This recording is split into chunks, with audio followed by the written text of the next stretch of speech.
Nous sommes dans le verger de Soumaïla Zungrana, ou plutôt ce qu'il en reste, c'est-à-dire pas grand-chose.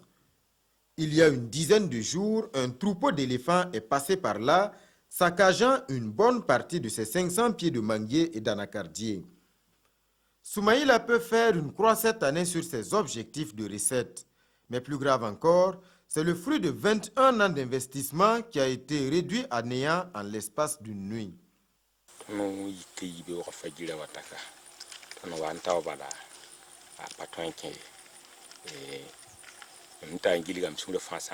C'était le désarroi total quand je suis arrivé le matin. Chaque année, je ne réalise pas moins d'1 million de recettes. Et ça m'aide beaucoup, car j'ai une très grande famille. L'autre cible de choix pour les pachydermes dans la commune de Boura, c'est le périmètre aménagé en aval du barrage. 79 hectares consacrés à la production du riz et au maraîchage.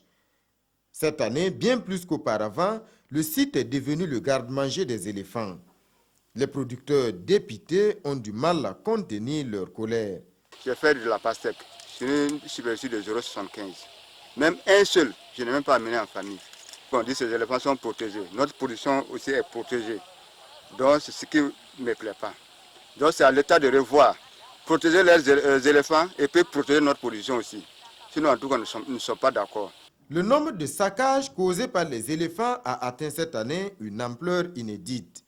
Et à chaque fois, c'est le même scénario pour les services techniques, environnement et agriculture, des constats dressés et aucune suite.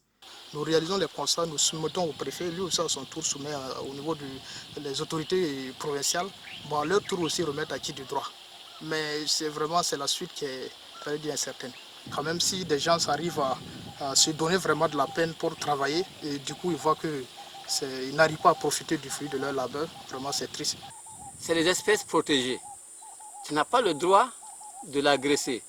Mais ils sont en train de mettre les gens dans la famine. Mais l'État ne prend pas ses responsabilités. Donc c'est pour dire aux autorités de faire en sorte de voir pitié des gens.